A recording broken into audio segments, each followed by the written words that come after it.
issues here with Zoom. We hope that we've got them ironed out. Gave staff a second, and we're now streaming live.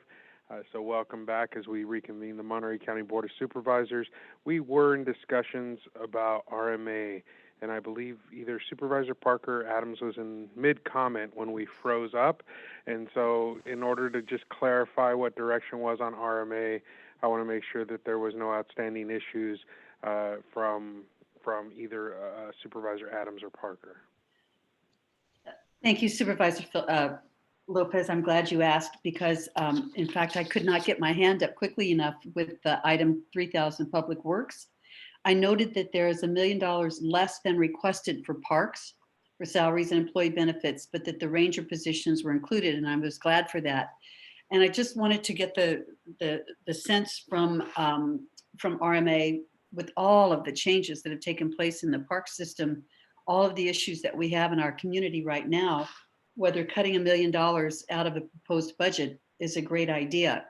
And I was unclear about the entire scope of the budget, but I just wanted to hear from Carl or Sean or whomever what their rationale is behind that. And as my co-commissioner, I was wondering if you had any concerns about that yourself.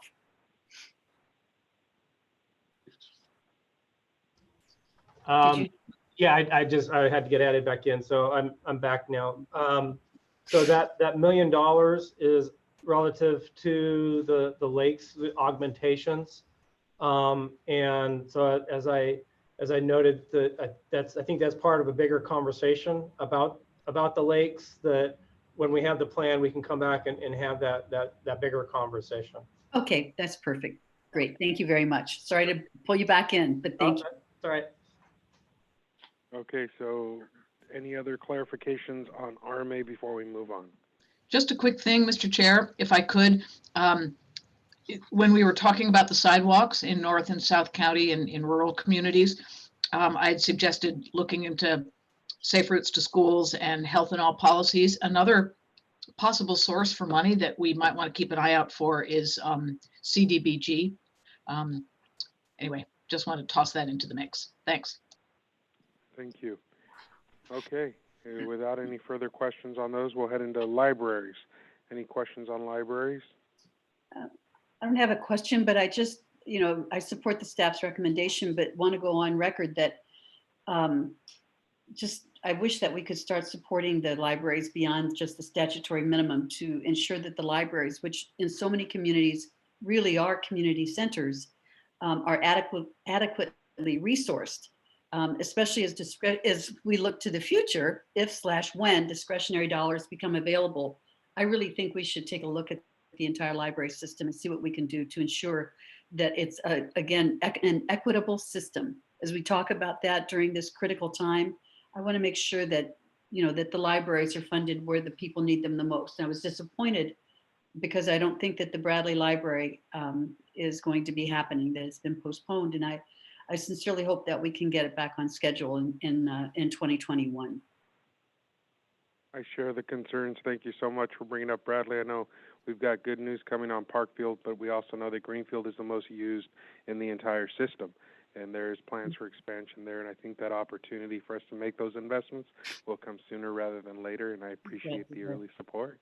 Absolutely. And Mr. Chair, if I could just chime in, I agree that I think our library system needs and deserves more funding than it's getting. I had been talking with the previous library director for several years about looking at increasing the share of tax that the libraries get, and I think they have to go to the voters to do that. But I just think the libraries are so important to our communities, and the amount that they currently get is, I think it could stand to be increased. So I hope that they will, and we all will look at the opportunity to ask the voters to chip in a little bit more. All right, then let's head to 6210, which is cooperative extension. Any comments or questions on that budget? See none. We'll go to Natividad Medical Center, and I'll throw it over to you, Supervisor Parker. I know you had some thoughts earlier, and we have Dr. Gray with us now. Great, thank you. And Dr. Gray, you may have heard me earlier, but I did just want to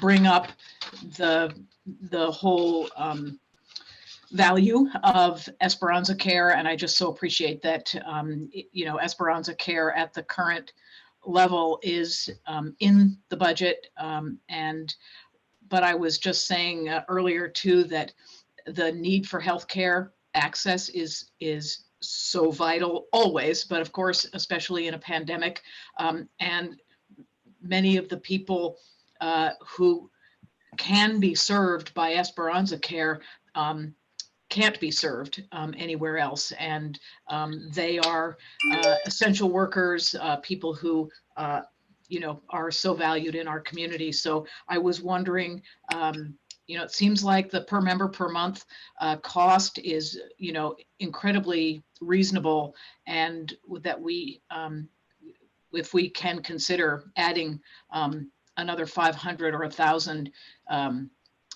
member slots, I think it would be just such a boon to the community. Yeah, I got to, Chair, this is coming out of the blue. I mean, we're putting $1 million into it. We've gone up. And frankly, we haven't had a report on how the system is working. So I'd like to hear from Dr. Gray or someone from the Nativita, whether they somehow are seeking this or they feel it's necessary. Dr. Gray? Yes, good afternoon or good morning, supervisors. Gary Gray from Natividad. I think how I would like to proceed is to schedule kind of an Esperanza update with the supervisors, kind of give you an idea of how the money's going and the numbers of patients that are currently getting served. Prior to that, both the Natividad folks and the clinic services folks in the health department will have a conversation regarding capacity issues, and would be happy to entertain a broader discussion of Esperanza Care in the near future, if that's an acceptable answer at this time. Sure. What was the timeline for the presentation to the board?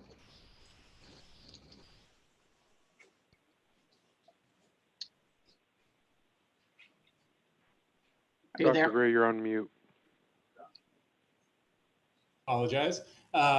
It would be, I would assume that we could get something to you all in July and present to the board, which would give us an opportunity to discuss the per member per month and look at capacity issues to see what we could do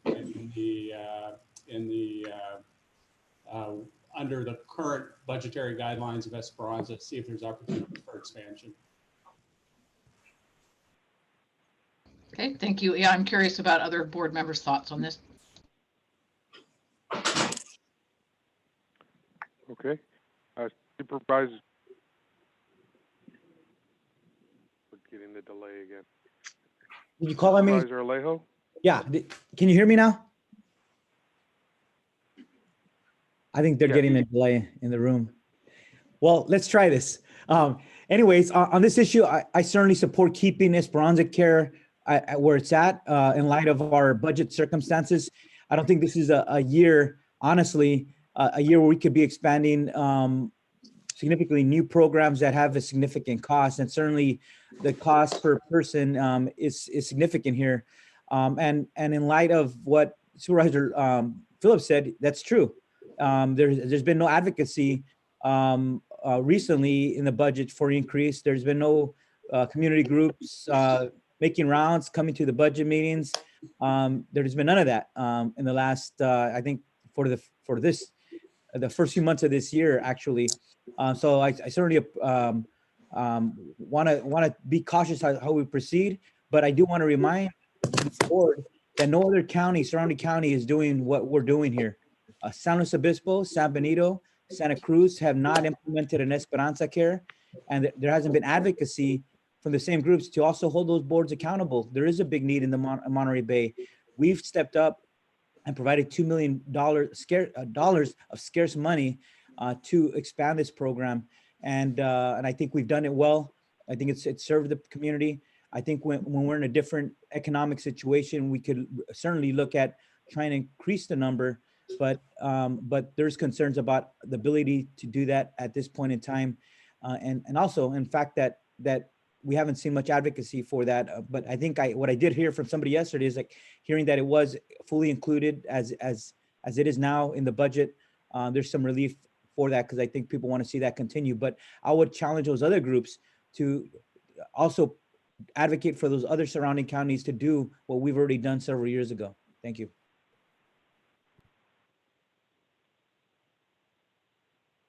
Yeah, I'm on my part, I'm supportive. I'm not sure what's going on here with the delay, so we'll see when this lands, of keeping Esperanza Care in now. My concern is that the last round of advocacy from the proponents that I received was mostly about expanding into other hospitals using county dollars, which I don't feel comfortable with. So I think it's just, there's a lot of questions at this point about what the program's been doing, and I look forward to hearing the report in July and making a call then based on all that advocacy work.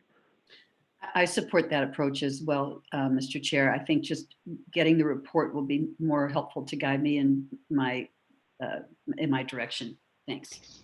Okay, thanks for the discussion. I'll be glad to see the report come forward. And just, part of the reason that I bring it up is, of course, the reasons I said about, this is a population of people who really need access to healthcare. And one of the things that we know is that by providing primary care and access to these basic services, we are saving ourselves the expensive costs, both for the client and for our system, of their health conditions getting to such a point where they have to go to the emergency room or have some other set of options that cost us as well. So I get the message from the board, and thank you, Dr. Gray. We'll look forward to receiving your report in July. And Mr. Chair, I would also just add, though, that the advocacy should not only be at the local level. I would love to see the proponents really focus at the state level. There was at the state level, when I was in the legislature, the Latino Legislative Caucus championed to extend Medi-Cal for all children under 18, regardless of their immigration status. This year, there is a proposal by Maria Elena Durazo of Los Angeles to extend Medi-Cal for all adults, regardless of immigration status. So it's that next phase. We can't do it all overnight, just like we could do it here. The state is kind of going through its own process, but I would love to see local advocacy and voices for those programs, because that's a state answer, a state solution. Now with the budget deficit, now it looks like they're going to zero fund that, or that's going to be off the table, but there's still a fight ahead. So I would just challenge those folks to get involved in those efforts, because if we're successful at the state level, it would certainly take care and it would better take care, because of the limited scope of Esperanza Care. It would provide a wider range of medical services for those seniors, regardless of their immigration status. Thank you, Supervisor Alejo. Any other comments?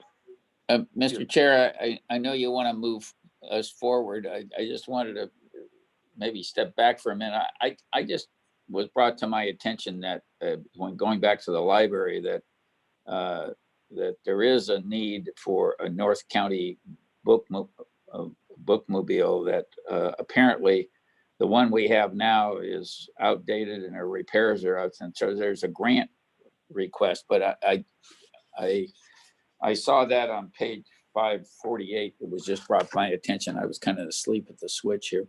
But I just wonder if we get some input from the librarian, if she's available, about that. I see Hillary has her hand up. If we could give her the ability to unmute herself. Thank you for asking Supervisor Phillips about the bookmobile. On that, I have really good news. You will be seeing a CIP project for the grant match. We received a $250,000 grant from the California State Library toward that cost, and The remaining $120,000 has been presented to both the CIP committee and the budget committee, and I believe that will be being brought before you as a recommended project to fund the rest of the match. So we will be getting a new North County bookmobile. It's about 15 to 17 months to build because it's a custom vehicle. So, but we did get a $250,000 grant, the maximum the state library could fund. I have a question. So can you tell me is that the only bookmobile that needs replacing, or should we be looking at some longer term, bigger picture here? One of my strategic plan goals is to figure out how we start setting aside money on an ongoing basis for these large bookmobile replacements. The Monterey, the Foundation for Monterey County Free Libraries funded a replacement for our smallest reading safari, and that is in the process of being built. That was entirely privately funded. Our next one up will be the South County. Another large bus size expensive vehicle, and I don't have funding for that at this time. Typically going through the past 30 years, we've had to find the money every single time through a large grant, a large bequest, or a multi-year fundraising effort. So one of my strategic plan initiatives is to figure out how in the budget we can start laying away money toward our next bookmobile. And I'm not making any promises at all, but just how much does a bookmobile typically cost? A full-blown bookmobile? For the large bus-sized ones, the CIP project total was $370,000. Obviously, that goes up or down depending on your technology, your flexibility, and your internal features.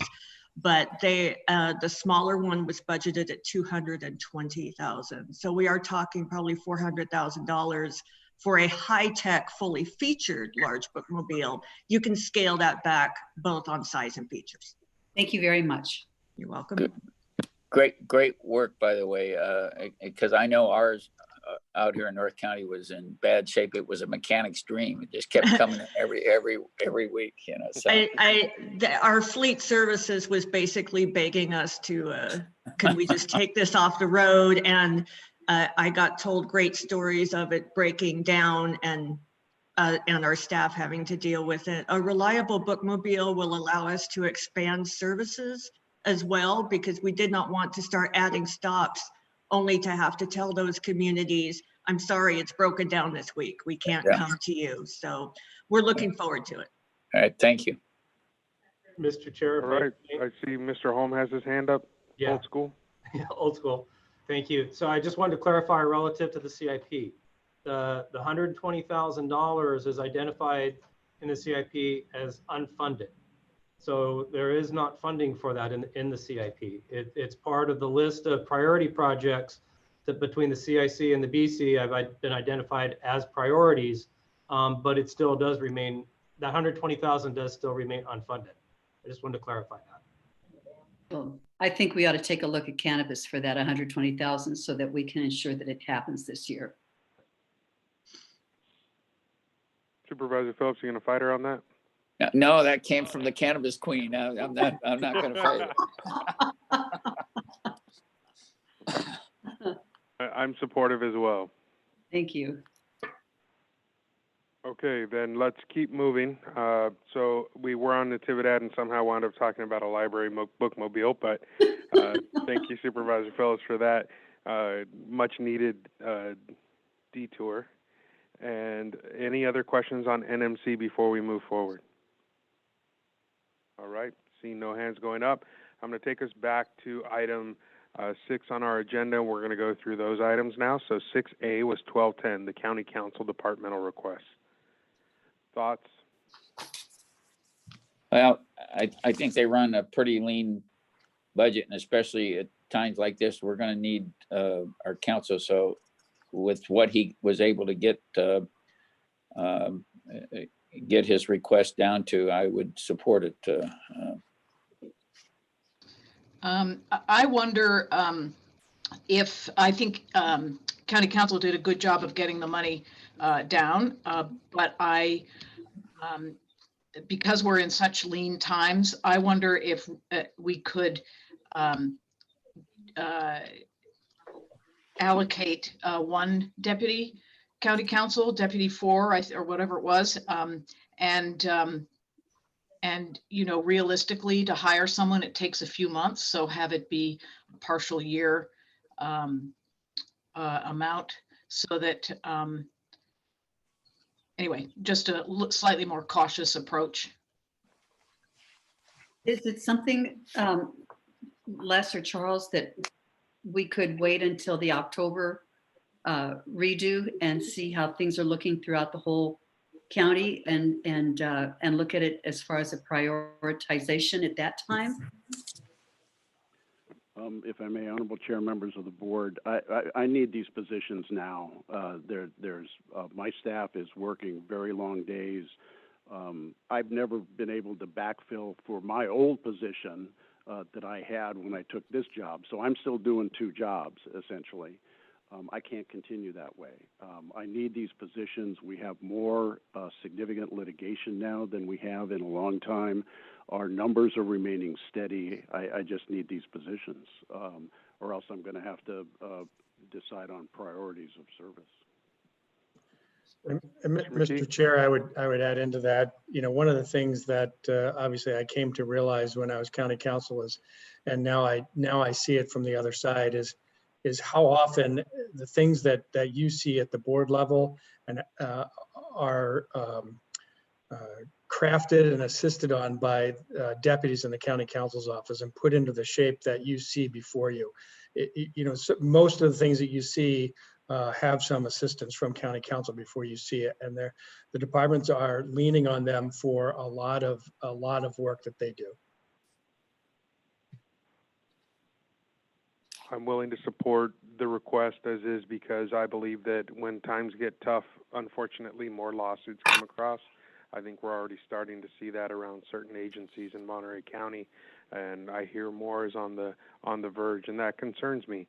And I think if we don't spend the money now, we're going to end up going out and hiring outside attorneys and doing things that are going to cost us more in the long run. And building that capacity in-house right now during these critical times, I think is wise. I Supervisor can Alejo? see that, but I would, I'm good with it, Mr. Chairman. Thank you. I just would suggest we take it from contingency rather than cannabis. Okay. So I heard 3 yeses. 4, yes. 4 yeses. Yep. Okay. Supervisor Parker, you were muted, but I saw you saying you were okay. Is that what it I was? was mouthing it. Yeah. Okay. I'm all right with it. It's Lip reading skills, developing new skills up here. All right. Thank you very much, supervisors. And we'll go into 2240, District Attorney. Any thoughts I'm on good that as one? is. Good. Good. Okay. Yes, I'm good with the budget too. All right. Sheriff Coroner, 2300. Well, So, yeah. Oh, go ahead. well, If we could get the slides put back on the screen of what was being proposed, so we could just take a look at the positions and the cost. Sorry. They're in process. If anybody wants to start, the slides will be up in a second. yeah, I was supporting, say, to restore and keep the 2 filled position for the correctional specialists. If you don't have the correctional specialist, you're going to have sworn officers doing it. I think we have to fund the 3 filled commander positions, despite the glitch. You have to do that. I was all right with the field property technician. I thought that was necessary. And I would probably, since they're going to have to start doing some hiring, maybe fund 6, restore the vacant deputy sheriff position. And I would support if we could, it seemed like, Chair, you had some innovative ways of maybe financing the portable radios thing, but that was just my thoughts. So I think the 3 commanders, the mistake there, I think we do have to go forward with them, but I would ask the I think Dwayne Woods mentioned yesterday that that there may be a way to find the money for that in the overtime budget, and I would want to see that happen. And I'm a little disturbed that the sheriff went ahead and hired correctional specialists in this budget process. Those were vacant positions and they went ahead and hired. So I think they can find the money for them, possibly from the overtime. I wouldn't want to put any more general fund money in for that. On the radios, I can go either way, whether it's lease or kind of putting up the money. What I would say is if we do a one-time 2.5 million to get those radios, I would only support that if the sheriff were willing to work with the budget department to set up that replacement fund idea so that we're not in this position. I think it was great that the sheriff put that forward as a concept, and I think it makes a lot of sense. So those are my thoughts. I support the funding for the 2 correctional specialist positions that were vacant. I'll support that. I'll also support the 3 commander positions that was the clerical error. I have a tough time at this point looking at the 2.5 million for the radios without having, like a better breakout of exactly how many radios are there, how many are bad, how many are, on their last leg, how many are still fine. I don't like just giving a big, huge chunk of money to something without having just more specific information about it. It's a lot. That's a lot of money. And of course I want them to be, ready to respond. And believe me, I know what it's like down in the South County, not to have any, in the South Coast, to have any kind of telephone coverage. But I also like the whole VAMP approach. I think that's a really good idea. But before just, writing a blank check, I think I would prefer to have a little bit more information and see if they couldn't get it cut down to maybe half and look at it from that perspective. Supervisor Alejo? Thank you. First of all, on the radios, that is something that I think is imperative because our first responders, as we're talking about honoring our first responders, I think that's a basic tool that they need for their safety, for those that they're trying to help, whether it's a car accident or a scene of a crime. They need to have that basic infrastructure to protect themselves and the public. And from what I hear, the existing equipment is old. The batteries last a couple of hours.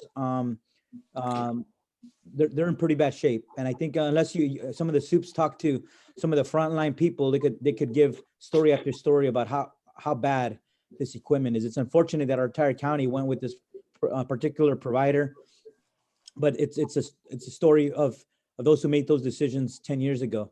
But like was mentioned yesterday, the other law enforcement agencies, that's why I asked, because it's a part of a larger conversation. Does the entire county law enforcement agencies move to Motorola as a future provider who could provide better service, better updates, and better service? But on the question of all these positions, that's where I would, if we had the money and we were in a better position, I would be certainly supportive and open to, but we're not this year, and we cannot, and there is no take it out of your overtime budget, because guess what? When overtime goes over, it just keeps going over and we get a bill at the end. That's how it's worked every year. I've been watching the sheriff's overtime budget, and it's always millions of dollars over. So you tell them to take it out of there, they'll take it out of there, but you're still going to get the same bill that they hand to you at the end of the year. So I want us to be real about that. This is the time where we have to make decisions. And from what I heard from the sheriff, he seemed to indicate some preference that we should hire more of the frontline people who are going to be patrolling the neighborhoods. So that means those sheriff deputies. If we could hire more of those are the people who are going to be out serving the community. And then on the question of commanders, we have to ask, do we have adequate numbers already? I think the last count I had, there was about 11, 12 commanders. Do we have to give these three? Perhaps they replace some people, but the question is, for the next year, can we do with the amount of commanders that we have? Nobody's even asked, how many commanders do we have currently in our sheriff's department? You just look at a number 3 and you're like, oh yeah, we have to give you the 3. Why? We should be asking those critical questions.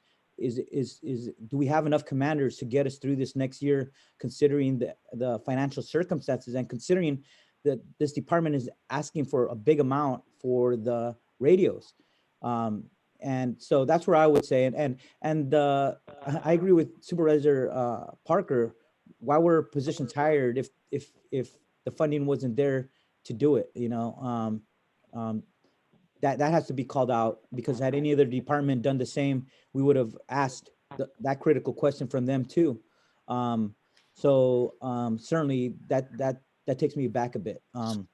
But when it looks at the sheriff, the sheriff deputies, the frontline people who are going to be out there patrolling, these are the people you promised last year, and I had warned about this. You're going to put them to academy when financial times hit, which now we have hard financial times. We can't hire all of them now, obviously, without a significant expense and to the other departments who are watching all of us right now. So I think this is where we got to say, what do we really need? I think maybe 6 of those deputy positions, but not the rest. I think it's what we could afford right now in light of a major ask of $2.5 million for replacement radios. So Supervisor Alejo, just to clarify, you're saying 6 deputies and the radios is what you're supportive of? Yes. Okay. And then can I get clarification on the 3 unfunded commanders? Those are people who, if the funding isn't there, technically would be demoted. What is the process there if that funding isn't there? I guess that's a question for maybe the sheriff and Wayne. I'll take that. If we don't get the funding for the commanders, we're just going to have to absorb that probably through our overtime budget. We've actually eliminated 2 commander positions this last year. We're down to 9 commander positions after we eliminated 2 this past year. And actually, I'd like to answer a couple other questions that came up. We hired those correctional custody control specialists this past year, I believe in March, because they were lower paid than the deputy sheriffs. But those are positions that if we didn't fill them, we have deputy sheriffs that are actually doing the court paperwork, doing the booking and releases. We have if we don't have those positions, if they don't show up for work, if we have a shortage, we have deputy sheriffs that are actually sitting in those chairs and entering that paperwork for them. They do like I said, they do the bookings, they do the releases, they do the court paperwork, and they process the visiting. When we have a shortage, it's the visiting that actually suffers. It takes longer for us to check families in to visit with the inmates. Let's see. I think there was and actually, if the radios do get approved, we will come back to the board and give you a detailed explanation of why our radios are failing, why we need to replace them. And Motorola has been a proven more reliable radio over the years, and a lot of the other agencies in Monterey County have gone to the Motorola because of that reason. So that's the reason why we've looked at Motorola. It's just because of their reliability compared to the old Harris radio, and frankly, because of compared to any other radio out there on the market, they're more reliable and they'll last longer. So, Julian, will you take me back to the screen with the recommendation or the request? So, that top screen, there you go. So, I would be supportive of the 2 correction specialists, the 1 property tech, and then 5 deputy sheriffs. I think the cost of the 1 almost covers the 2 correction specialists, understanding that the deputies would be doing that job if we didn't have the correction specialists. I think that's a better allocation of our dollars on the positions. And then that 750, while I understand the reticence to jump in and say, well, that's overtime, I just don't see any other options at this point unless Mr. Woods has any additional information on that. Maybe Dwayne can tell us how much money is in the overtime budget, and maybe we can get that slide again to see the trends in the overtime budget, and sort of see what we're talking about here. Thank you. I might defer a little bit to Ezekiel. You might have the actual numbers, but I do know that this year in the sheriff's overtime budget, we placed 2.6 million more there than they had in the prior year. So I'll get the exact amount that is in there now, but there's 2.6 million more in that overtime budget than there was in this year. Now, Supervisor Leo did mention one of the issues is that you know, we managed to the bottom line. So what I heard the sheriff say was that he'd be willing, or if the commanders aren't funded, then it is in fact moving some of that to extra 2.6 million. Extra might not be the right word, but to fund those commanders. Having said that, we don't know if we're going to have a lot of events this year, a lot of overtime cost, and the sheriff would be more apt to speak to that. But I do know that there is more money in the overtime budget in this budget that's recommended by 2.6 million more than he had in the previous year. Right, and that's because in the budget committee, we had asked to have a more realistic budget for overtime because it was always very much under. So I think that's why that increase was reflected in last year's budget. And how much over the overtime budget is the sheriff's department this year? Sheriff, do you want to answer that? I'm not sure you're over, but you would be the best one to gauge your estimates at this time. I don't have those numbers here in front of me as I sit here. I can see if I can get them real quick here. 6.8 million is budgeted in the overtime budget for the recommended budget, as opposed to 4.2 million in the current year. So that's where you get the 2.6 million more. So the total overtime budget for next year is recommended at 6.8 million. And I don't know if Raquel Scorsia is on the line. She may, if she's in the attendees, she may actually know if they're estimating going over their overtime budget this year.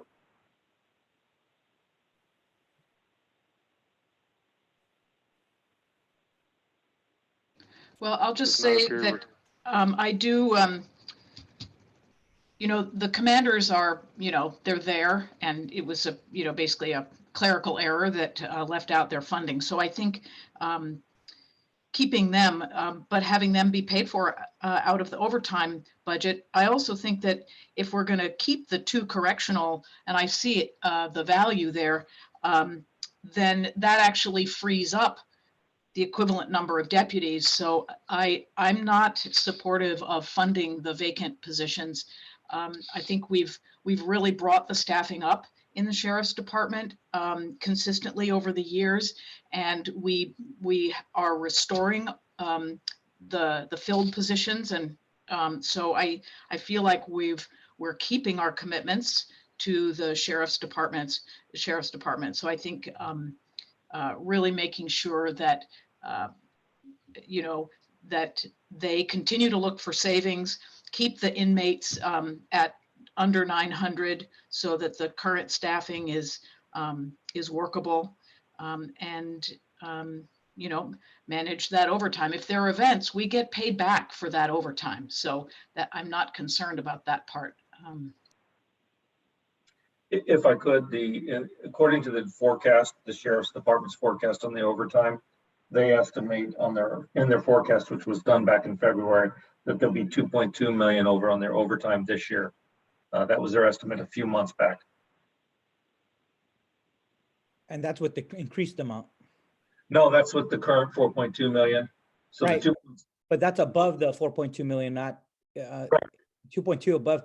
And just so we know that we increased their budget for overtime, so they're still over 2.2. But that was made also before we decided to cancel the Concours and everything else, correct? That is correct. But that's for next year's budget. We're talking about their overtime from this current fiscal year. The current fiscal year, they're estimating before all these, so 6 point roughly 6.4 million. And next year, because their budget this year was 4.2, next year their budget was budgeted in the recommended budget at 6.8. So the budget next year covers what they thought they were going to spend this year. So again, getting back to a recommendation on this, I think the 2 specialists, can you go back to that? It was 2 specialists, then the 1 tech, and 5 deputies. And the reason that I think the deputies are important is because those positions are people going into academy, right? And if we don't have people in the pipeline to replace people when they retire, then it's just a longer process where then the actual impact on the streets is what's felt. So I see that as a bit of a compromise. I don't know if there's support for that. Chair I Lopez. support the deputies, that's for sure, because we see them, the absence of them in my district. Chair Lopez, if I may. Yeah, sure. I just wanted to address something that Supervisor Adams brought up. I think it was Supervisor Adams, and that's the inmate population. That's something that we have no control over. Right now, it's in the low 600s. I will tell you that, we have been fortunate. We've gained deputy sheriff positions last year. If times were good, we'd love to have all these positions. If the inmate population gets up, when we open that expansion and our space availability hits 1,400, if the inmate population gets up to 1,400, we don't have nearly the deputies that we're going to need to staff the whole jail. So we're hoping and crossing our fingers that our inmate population doesn't jump up. We can handle it the way it is right now. We just looked at upcoming retirements. We're looking at maybe 5 retirements in the next year, and if we had 5 of those vacant positions funded, we'd be keeping our heads above water right now. And like I say, hoping that the inmate population doesn't go up too drastically. If it does go up drastically, then we use a lot of overtime to fill those correctional positions, frankly. So I just wanted to address those. Thank you.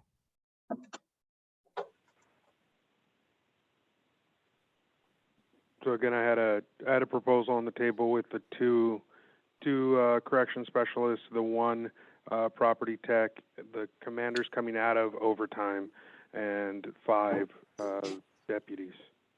What about radio? We'll take that separately. I'm just Okay. thinking All right. positions to start. All right. I'll support you. Mr. Chair, if I could speak on the motion, I don't think I'll Yes, be able to support. I don't think I'd be able to support this motion. Not because I don't support. Not on the basis of the need, but trying to safeguard our dollars. And again, trying to be fair to other departments who are watching us right now and saying, how could this be fair when they've had to take a lot of hits and cuts and they didn't get a lot of positions filled either. They got the same needs that a sheriff department got. And the population, it's unlikely it's going to go to 1,400. We all know that even before the crisis hit, we were in the 900s. And now we're in the 600s, but nonetheless, the sheriff made a decision to hire 2 more correctional techs, even though the census was very low. And had anybody in the department, we'd be calling them out. And you can't reward that kind of behavior. If he wanted to hire 2 correctional techs, then we should hire less of those 6 sheriffs, deputies. But I think also, and I warned about this last year, that when this board made a decision to put at least approve the position for 20 sheriff deputies to go through academy, that was a significant cost for this current fiscal year. We're paying for that cost. I don't know in the end how many actually were enrolled to go through academy, but we were paying their time during their training at a significant cost to taxpayers. And I was the only vote last year to say this ain't right because of the budget outlook. And now, as we're seeing now, we're not going to be able to hire those positions, but we've already spent a lot of money investing in their training at taxpayer expense. So we basically sacrificed those scarce dollars and not being able to now hire them because the economy is even worse than what we expected what I expected last year. So in light of that, I would, in light of the two hires already for the correctional techs, I could support 4 those deputies. If the 3 commander positions come out of the overtime budget, I could be okay with that, but I think there has to be some scaling down here. I agree with Supervisor Alejo, and I'd go you one better, Supervisor. I think, one of the things we heard from the sheriff is that the corrections specialists, 2 of them are about the same as one deputy. I just think, I think we need to, I'm having a lot of trouble with paying for the vacant positions because we have preserved the filled positions. So, I mean, I'm at 0 for the vacant positions. So I don't know. I'll just say, I don't support the proposal. So just a question for Dwayne. Did I remember that you had put them on the book, put those 22 unfunded positions on the books without funding? Is that what your approach had been? Yeah, so there was no reduction in sworn positions at all. So no loss in resource. Those were vacant, and they have a historic vacancy factor, and it goes up and down. But there were no takeaway of actual positions. There's just 22 positions that did not have funding associated with them. Okay. And then Steve, can you just tell me of the people that we were able to put through training, how many of those actually came on to the department and how many of them are still here?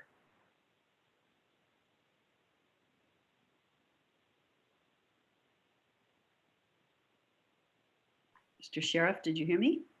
I'm sorry, I'm Paul. What was the I'm sorry, what was the question again? The question was, of the number of people that we, the taxpayers, put through the academy last year, how many of them came on board with the sheriff's department and how many of them are still here? Oh boy, I'd have to go look up those numbers. I know some of the people we've put through the academy failed out of the academy and we stopped paying them at that point. Some of them, I know there's been a couple that failed training once they get to the jail. Those are numbers that I'd have to go pull up.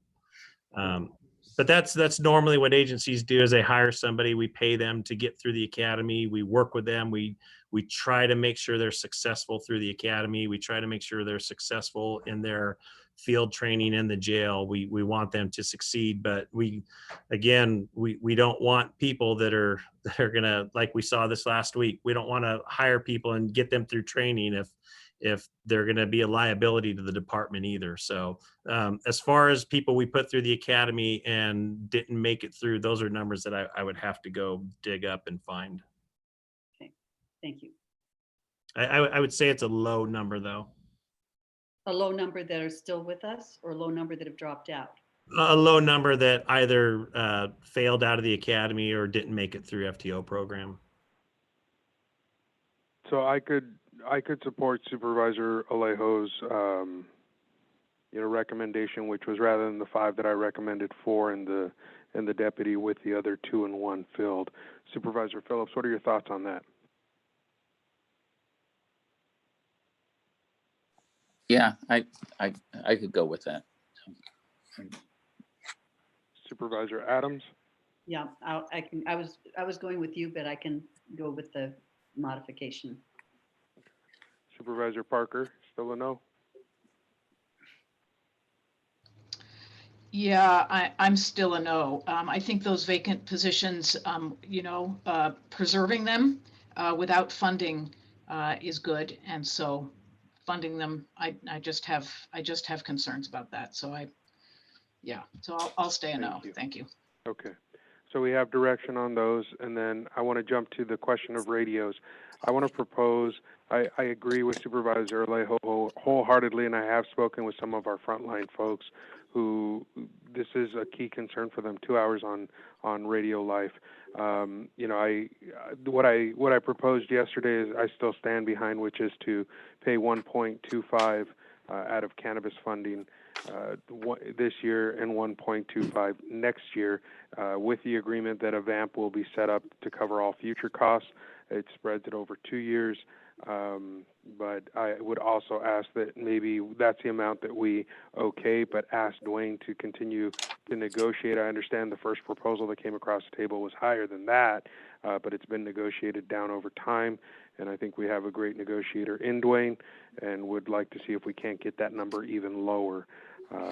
So that's where I am right now with signing a lease, but in the meantime, there's no payoff penalty, as I understand, in the contract, so we could put 1.25 down and then pay that other 1.25 before the first lease payment is due after 1 year. So that's a thought I have. Yeah, Chris, thanks for that. Could we make the determination on whether it would come from cannabis or contingency after we see how much we're already taking from cannabis? I'm okay on holding off. Okay, if that's what the board wants. I agree with you, Chris. I think that's a good approach.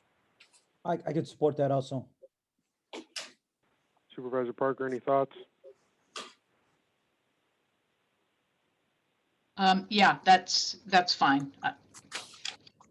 Okay.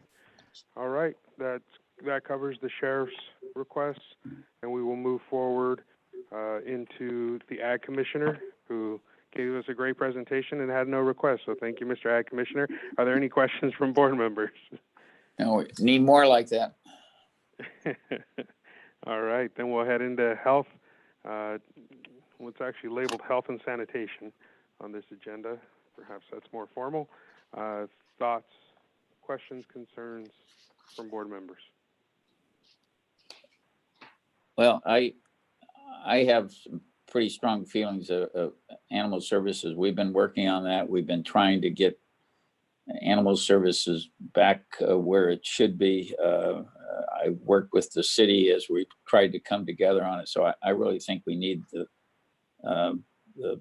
augmentation for the field animal services, the 81,000, and the mobile spay neuter. We had a lengthy presentation about that, and the people really in the know say we really do that with Snip Nut Bus and our other mobile clinic. That's critical to get out and get things done and be proactive. Probably the most critical thing we could do. I'm not sure I can support just in these times, the clinic services. I don't have a big problem with it. I just trying to see where we go. I do think the public guardian, the client benefit processing management is an important thing there. I support the school readiness assessment program for 100,000, the family friendly business sustainability. I think that's, I'm not sure I can support the trauma informed capacity building for 200,000. As I asked, Elsa said that was a new program. I just don't know whether we can be taking on a new program now. So those are my thoughts. Which one was it, John, that you just said? The trauma informed capacity building, it's 200,000. We have a slide on that. If they could put that on the screen with all the Pull that one up, Julian.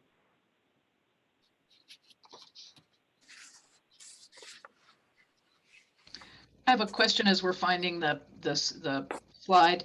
I got the impression from what our health director said was that the animal services position was a support position. I could be wrong because I think when I read it, I thought it was a field person. But anyway, the way it was talked about, I thought both animal services and public guardian were support positions. And I think I'm open to providing some kind of support there. But Elsa Jimenez said that those could be, some of those needs could be taken care of with some temporary help. So anyway, I'd like to know a little bit more about that. And Supervisor Phillips, the spay neuter, are you supportive of that at the $122,000 level? Yeah, and that was to be divided up between the two different programs, the SNP bus and our own one that we're doing in conjunction with the other program. Yes. Okay, thank you. And then I also, for Ms. Jimenez, I have a question. In the early childhood $400,000 request, I'm hoping that in there somewhere, and I just don't know which pot of money it's in, is our kind of a coordination or some resources for safety net services for families, the helping them find childcare programs, nutrition, healthcare. As we go back into an uncertain school environment, that's going to be a real challenge to working parents, and the return to work. This kind of making sure that families are able to find what they need to help them be able to focus on their work, and also give their kids the kind of developmental and program and safety that they need. I'm hoping that was somewhere in this, either the school readiness, the family friendly, or the trauma informed money. But I want to make sure that it's in there, and if it is, which aspect of that funding are we talking about? Sure. Elsa Jimenez, Director of Health. So I wanted to first go back to the inquiry on the animal services position. It is a clerical support position for field operations. So I wanted to clarify that. And then with respect to the Bright Beginnings request, I think your inquiry regarding supporting of support for families as they are returning to work, as well as assuring that the system is able to help families navigate, is included in both in the family-friendly business, as we work with employers in terms of helping families to transition safely back into the workplace, and working to accommodate perhaps that maybe it can no longer be business hours as they were previously, as families may have other challenges when schools reopen in the fall. And also in the trauma-informed capacity building. I think this really helps us to improve the system that our families are navigating, and making sure that the practitioners that are in those systems that are helping families navigate childcare, other services, health services, et cetera, are doing it with a trauma-informed lens, and really incorporating some of the governing equity principles that many county and other individuals have learned and been trained on, and really imparting that learning in our early childhood development practitioners. Thank you. Oh, Elsa, while you're there, if we were to ask you to take care of those support positions, both in the public guardian and animal services, with temporary help, is that something you can do within the confines of your budget? No, unfortunately, I do not have any available discretionary dollars to allocate to that. Merely my statement yesterday was that if the board was not comfortable adding new positions, that if there were to be some dollars allocated from the general fund to support these services, then we would use those to hire temporary personnel. So for example, for animal services, instead of 82,000, which is the request for an OA2, if you were to allocate 50 to 60,000, then it would be able to give us some funding needed to be able to hire a temp, knowing that, you train individuals, then once they come up to their hours, you have to let them go and find another temporary. So it's really not a long-term sustainable solution, but would provide immediate relief if there was concern about allocating new FTEs. Thank you. Supervisor Alejo.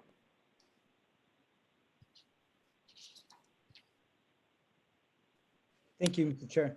On this item, thank you also for your leadership and your proposal. Again, I know we can't afford everything, but I certainly wanted to speak out for the legal support, as that is to helping our tenants in Pajaro and Royal Oaks, just as in Salinas or King City or Seaside. So there's very limited legal services in Monterey County on the civil side, and in light of a wave of landlord-tenant issues that are before us, I think it's critical to provide this minimal amount. on the trauma-informed capacity building, I think that's critical, and it's an important statement to say we support that in light of what's going on today. And if my colleague Supervisor Phillips is uncomfortable with that, perhaps we could, because I think I also explained it that this would be a fund that hopefully other governments could, local governments could contribute to, and hopefully we can match that with funding from our nonprofit partners such as Building Healthy Communities or the Community Foundation. So hopefully we could at least contribute at least half of that, 100,000, if we cannot afford the full amount. Yeah, we might. That's not a bad idea. That maybe we could get Community Foundation or someone else to come in with the other half. And right. So if we lower that amount, at least we're saying, no, we are putting a significant amount of resources towards that for the first time ever in our budget. But let's try to get other local governments contribute and also get our philanthropic partners to create a bigger fund that could help make this available for some nonprofits. Supervisor Adams. Thank you.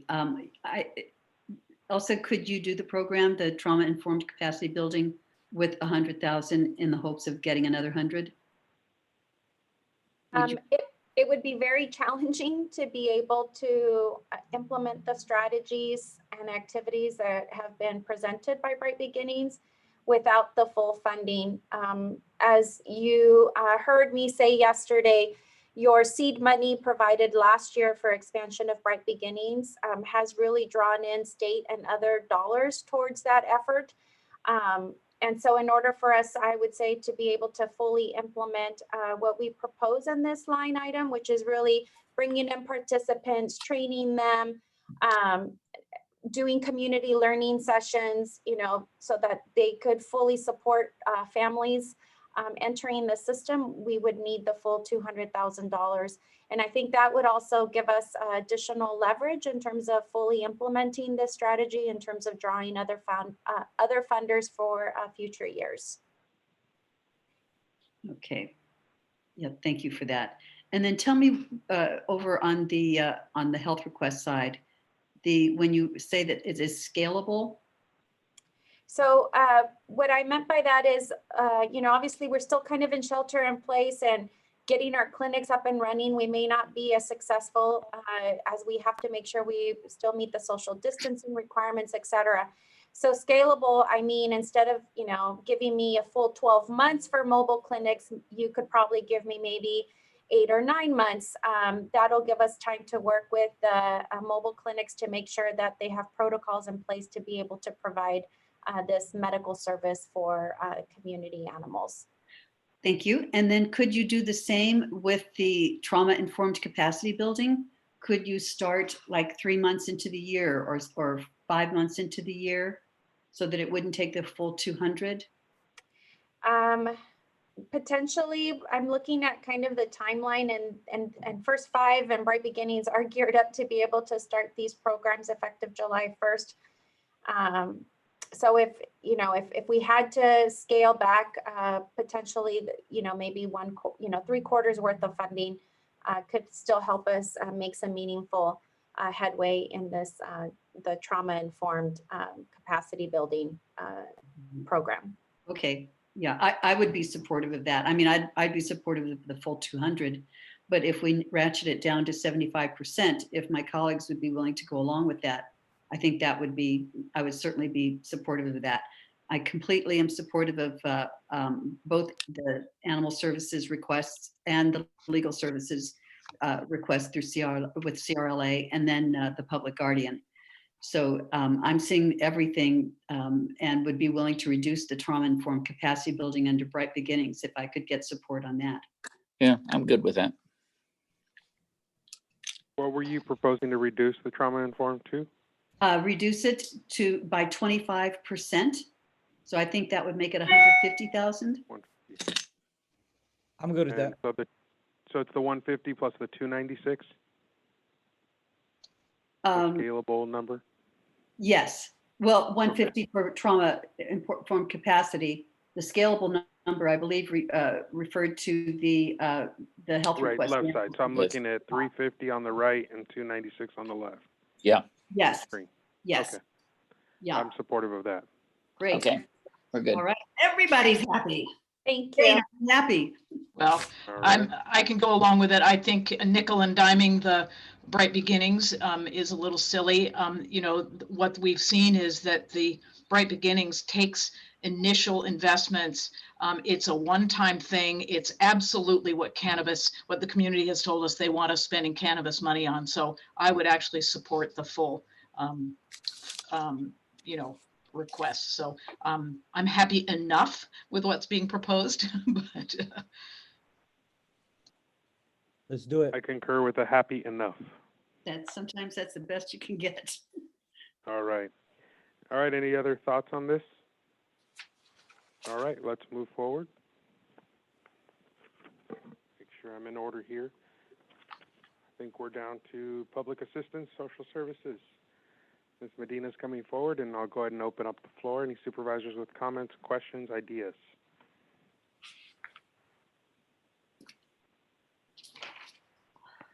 I think, didn't we ask social services and the housing folks to work on how there might be some allocation of HAP money?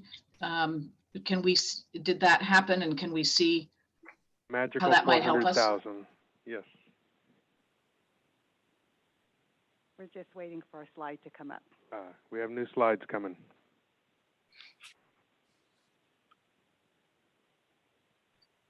I think just as we're waiting, I'll just say this is Lori Medina, Social Services Department. I'm here with Anastasia Wyatt. We were able to look at our HAP funding and figure out where they could assist us with some of our funding gaps for the augmentation requests. And so you'll see here on the slide that is up now, where we have reworked our augmentations. So where we had a gap was about 1.5 million. Through the assistance of the HAP funding, we came up with an additional 423,000, and then a little bit, about 10,000 from our CSBG funding, which brought our augmentation request down to 1.1 million. And we've itemized those augmentations for you. And then you can track going columns to the right where those costs are absorbed.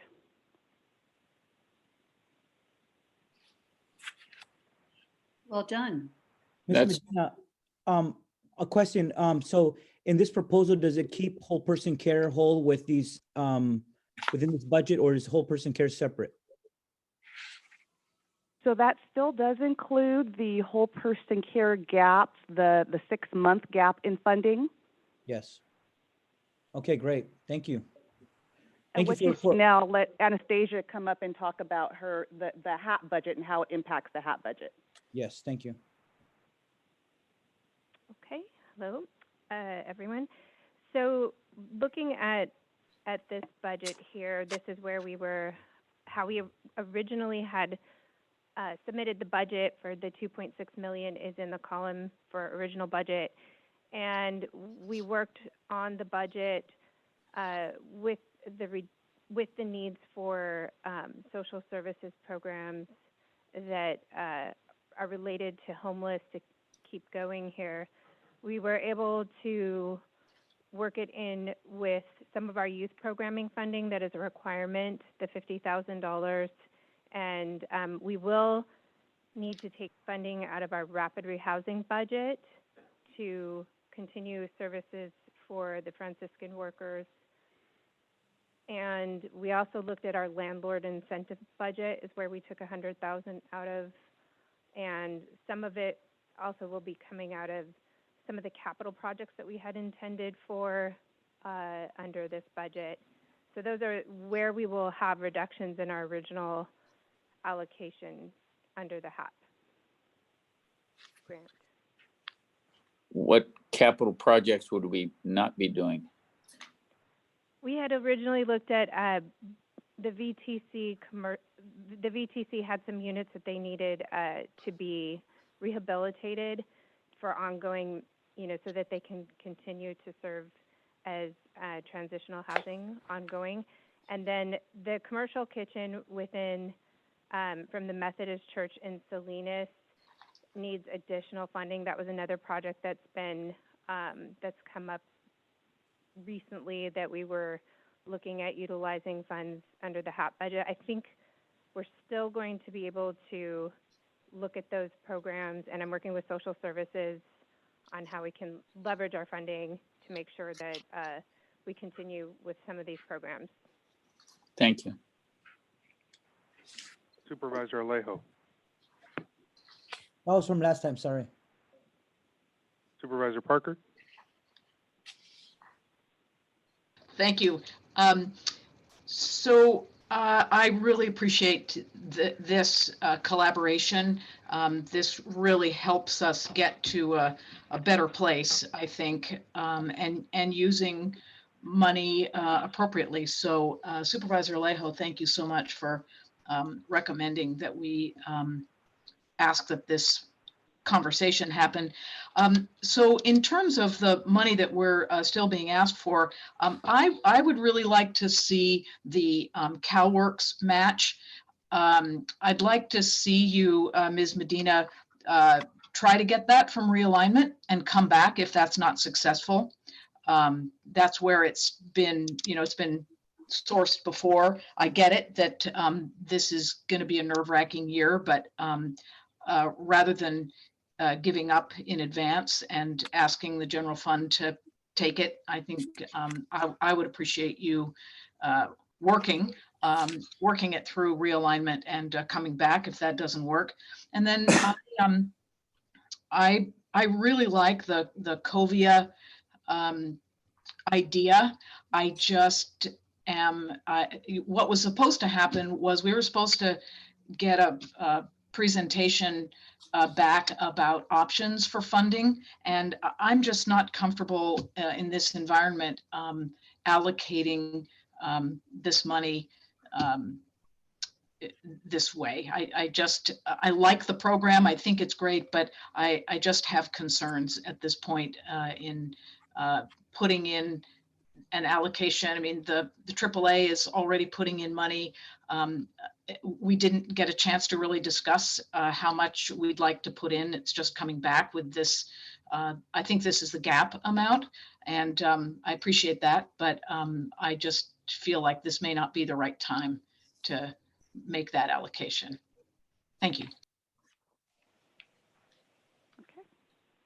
Any thoughts on the CalWorks?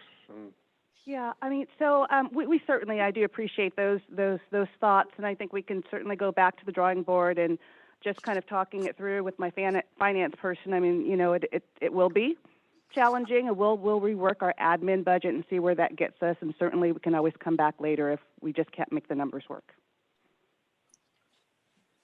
Okay, and then I share the concerns with COVID. I thought we were going to get a full presentation and ask for funding then. The other question I have, somebody brought up yesterday, the safe parking program, and then are we going to be duplicative once the new shelter opens? So I'm wondering if that should be a 6-month funding. I don't know where the rest of the board is on that. I just know it was brought up yesterday. And Thank you. And so in terms of, there were 2 questions about the safe parking. One was about, how many people are we serving? So we did look at our numbers from 2019. We served 33 individuals in 2019. We're currently serving 19 people. In terms of the question about will the Seaside shelter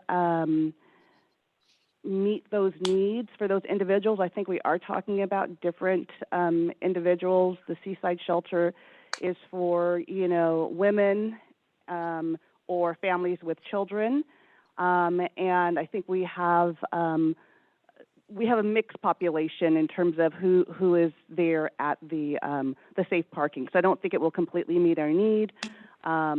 It's certainly, I think, right now, something that's definitely being utilized. I mean, we're at capacity right now, given these times. So I would be a little worried about what would happen to those folks if we didn't continue to fund it.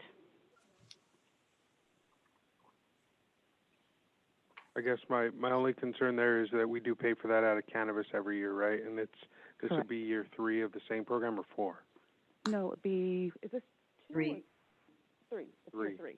Yeah, and I just, again, even talking with Covia, when we brought that up, my concern was, what's your plan to get, self-sustainable? And here we are in year 3 again, and I haven't heard about what that plan is for them to get sustainable either.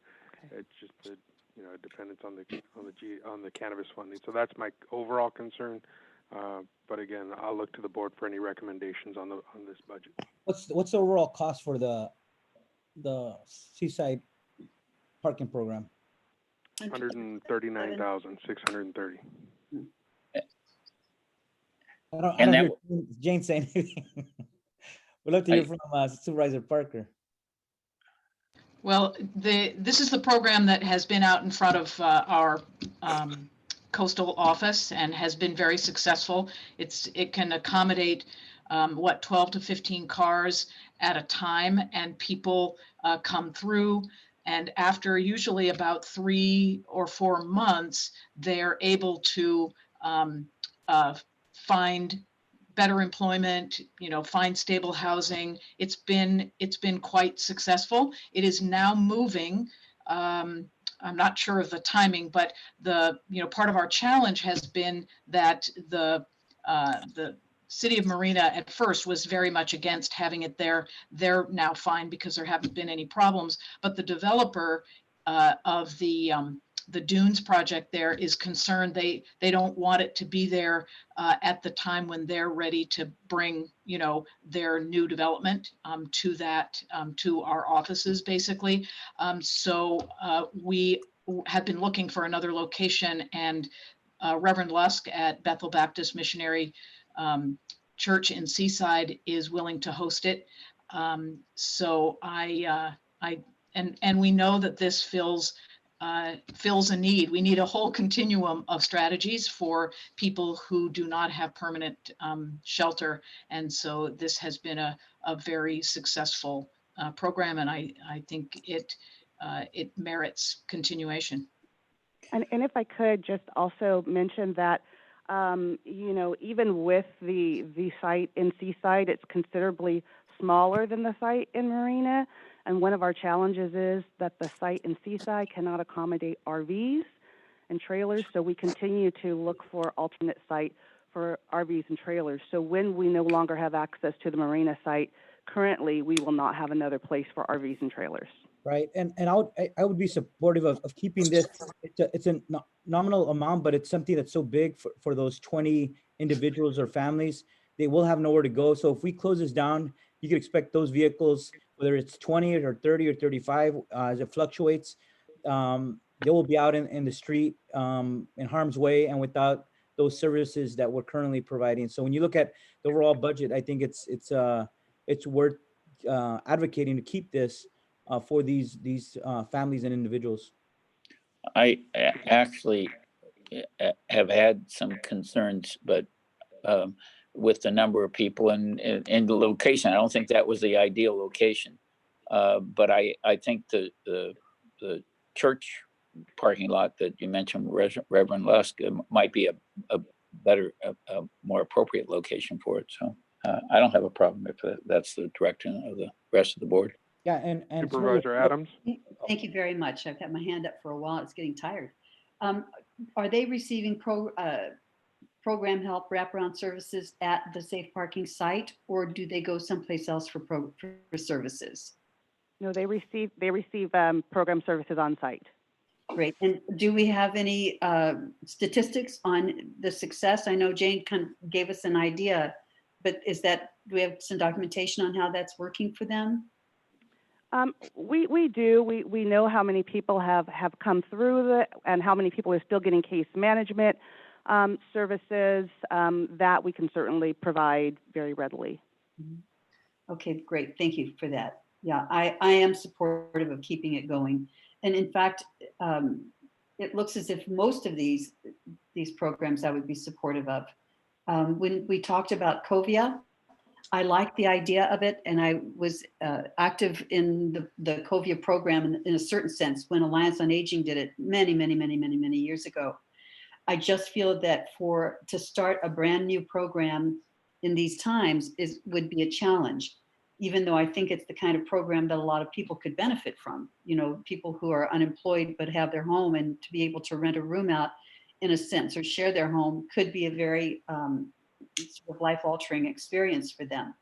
If we are having to prioritize, I would not put it at the top, but I think it's something that could really be a benefit to an unseen group of people who are out there struggling, but don't generally access a lot of the services that are available.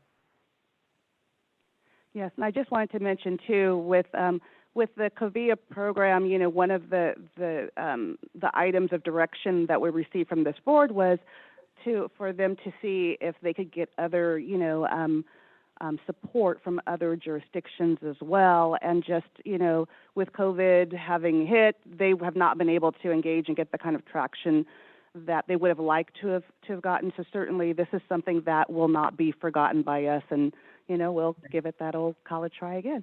Good. That sounds great. Thank you for that. Yeah. Thank you. And I think with COVID also, there may be some reluctance. You know, there could be challenging having people go into other people's homes to live. So I definitely think this is something we should keep in our minds. And as Supervisor Adams says, I think there's a need for this.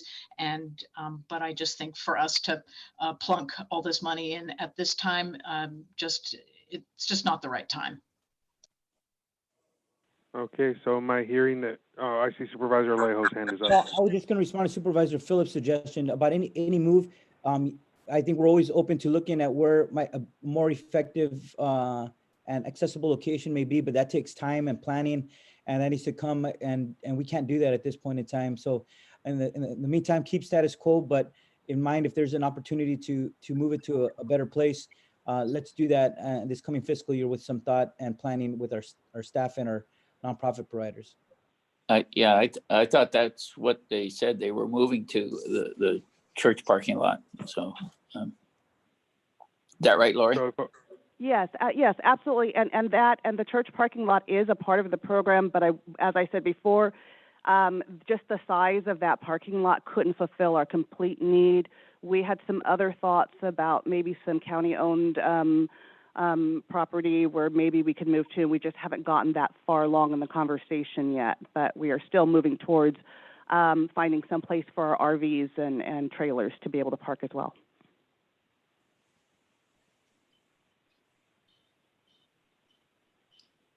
Okay, and then the combination of the CAP contracts for Gathering for Women, Community Homeless Solutions, and Community Human Services, does that add up to be the $100,000 that was needed for the homeless shelter in Salinas, in Seaside? Those are two different things. Yes, they are. They are different. So our community. I'm sorry, I see it right there. Got it right in front of my eyes. Okay, thank you. Okay, so what I'm hearing, if I could, from the board, trying to move us, is the COVIA contract, sorry, another, is 1023246. So $1,023,246 would be what we're seeing in front of us, less that last COVIA item. Is that what the board is supportive of? Less the 330,387 for the CalWorks entitlements. Ms. Medina is going to try to get that done through realignment and come back to us if with the amount that she's not able to, if she's not able to find it. So 692,859 is what that number is. Is that what the board is supportive of? Sounds about right. Maybe a little less, I'm not sure, but yeah, around in there. Okay. Any concerns with that proposal?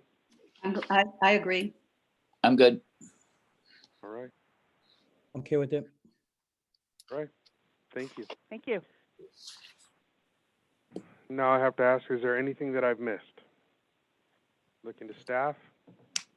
Mr. Woods? Yes. Okay, let me go over what I believe that I have as a summary for the board. And where I've divided, and the board give me direction to make sure that I've used the right sourcing for the added programs that I've heard. So generally speaking, when I'm looking at contingencies, I put programs that were more ongoing in nature or more county-centric, that were core service or county services. And then where I put the funding for cannabis, it was either the board had advised or mentioned cannabis, or I believe that they're very high community that may align with what the survey had talked about for the uses of cannabis. So having said that, in the contingencies column, we start with $6,775,463. I see in the county administrative office adding the Citygate contract out of contingencies for $125,000, adding rural counties representative cost for $15,000, Monterey County Salinas Valley Tourism for 50, I believe it was 50,000. I had an extra. Then the two contracts out of the CEO's office for the economic group NDC equals 75,000. And then the membership for the Monterey Bay Economic Partnership at 10,000. That was out of the CEO's office. Still in contingencies, a staff augmentation to county council, as the county council presented in their revised augmentation request of $292,195 for those positions. In the sheriff's office, the commanders would be funded out of the overtime, while we would add 4 funded positions for deputy sheriffs, and making sure that there's funding added for the property tech and the 2 correctional, not officers, but correctional specialists. And that totals roughly $710,650 out of contingencies.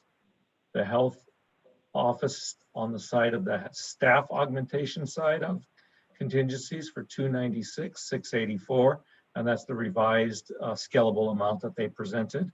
And then 1 staff augmentation out of DSS for $66,000. That's a total of $1,640,529, which brings the remaining contingency balance to $5,134,934. Out of the cannabis assignment, I have these added amounts. We start with a total cannabis assignment of $22,822,030.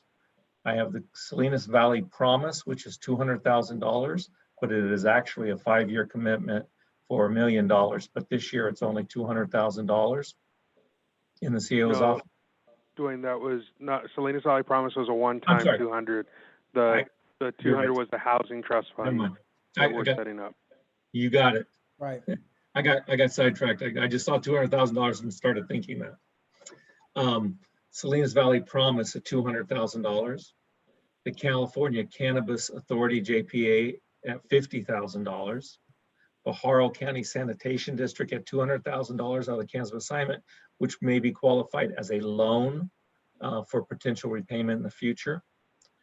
And that's in the RMA's budget. In the RMA, I have Salinas Valley Groundwater Basin at $156,743. And then I go to the CAO back at the HED Housing Fund. That's the $200,000, and then $1 million over a 5-year commitment. Library, $125 for the mobile bus out of cannabis.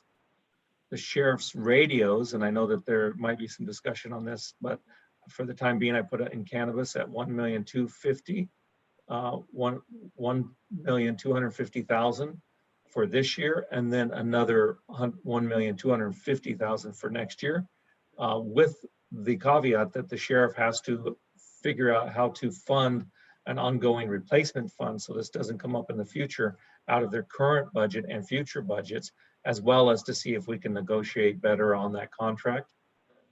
I have scaled funding for health department, Bright Beginnings at $350,000. Then in the DSS arena, Coalition for the Homeless at $306,604. Then DSS Dorothy's Place at $138,000. This is the whole person care, $138,750. Dorothy's Place, Chinatown, $41,875. And the Safe Parking Initiative, which is $139,630,000, leaving a balance in this fiscal year in the Cannabis Assignment Fund of $19,663,428. And that's it. That's all I have. Did I miss something, or did I put something in the wrong category?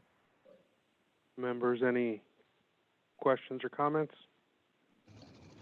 Sounds good Supervisor to me. Adams, I see you speaking, but you're muted. Can you just please tell me, Dwayne, what the total then is that is coming out of cannabis? I could do math, but that's kind of hard. I've already got it. It's total sum coming from cannabis is $3,158,602. Thank you. Supervisor Alejo. Nope, he just answered my question. Thank you. I'm good. Supervisor Phillips. I'm good. I think we're good. Supervisor Parker. Yep, we're good. Actually, Dwayne, could you remind me the total from contingency again? I think you said 6.3 or? It was 1,640,529. Yes, with a remaining balance of $5,134,934. Thank you. All right, that's all wrapped up. Thank you, everybody. We're going to take a 7-minute break. I have just one comment left for Dwayne, if you wouldn't mind. Me too. Dwayne, do you mind? You did an excellent job. I was very thankful, but I have to tell you, there is a typo on page 92. Of the book? Yes. Every year you find something. I know you do. I want to thank you all, members of the board, for working with us. It's been an interesting budget process, as it's been an interesting year as chair. But I want to thank you for sticking with me through this process. I know it wasn't easy, and I wasn't the best at the top of communicating what process would be, but I appreciate you sticking with it, and I'm pretty proud of the product we have here. But I do want to turn to our CAO for comments. Mr. CAO? Thank you, Mr. Chair. I want to reiterate the praise you have for your colleagues there. It's always an interesting process every year as we go through this, and the challenges this year cannot be overstated. And I appreciate looking out for the needs that we have, both within the county workforce as well as the community, and doing it with prudence. It's really impressive how you came together to do that, and digging into the details is also quite impressive. And then finally, I want to thank obviously Dwayne and Ezekiel for all the work that they do, but they obviously don't do it alone, and they have a tremendous staff behind them that toiled and toiled and toiled to put all of this together, as well as the department finance managers and other finance folk that work to create the document upon which you then craft the final budget. And so I just want to send out the appreciation that we have for all the people in the county that are putting this together, especially in this time. It's a challenging time to do it, and they obviously are very dedicated professionals. So thank you. Thank you, Mr. CAO. Supervisor Alejo. No, just in terms of process, because I know there's members of the public watching. Some had asked, is there public comment today? I said, no, that was yesterday. But just so everyone can know, what's the next step on the budget? This will come at the end of the month. And before we take a final vote on the budget at the end of the month, they'll be able to speak before we take that vote. And if we could also remind them, are we going to be reassessing and relooking at the budget a few months down the road? Maybe our CAO could comment on that, or Dwayne. Thank you, Supervisor Alejo. First, I'm going to go to Supervisor Parker. Thank you, Mr. Chair. I just wanted to express my thanks as well, not only to the budget staff and all the departments for all the work in coming together with a budget, and I want to thank our chair for navigating us through this. You do such a good, solid job of kind of keeping things moving. And it's a new and challenging experience, and you do a really great job. And then as we were going through this, I just wanted to thank again all of our departments and all of our staff who have been working so hard on the COVID-19 response, and of course, working in different ways during our shelter in place. So just want to thank everyone so much. And I do look forward to our presentation a little bit later this year on Esperanza Care. I do think it would be valuable to have a study session on kind of housing and homelessness. And I think a little workshop on governing for racial equity as we continue to grapple with some of our budget challenges. I think for us to be able to make sure that we're as conscious as we can about moving forward in in an equitable way. Thank you. Thank you, Supervisor Parker. Supervisor Phillips, any wrap-up comments before we start the afternoon? You're on mute.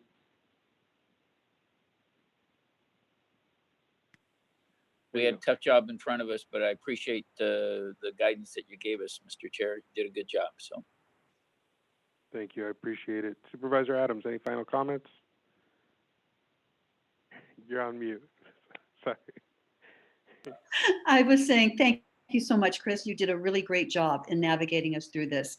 I'm also very pleased because I think what we ended up with as a product is one that does reflect the concerns that we expressed at the beginning of the meeting of fairness and equity and the lack of bias in this budget. And I feel it really is a good representation. So I thank you so much for ensuring that that happened.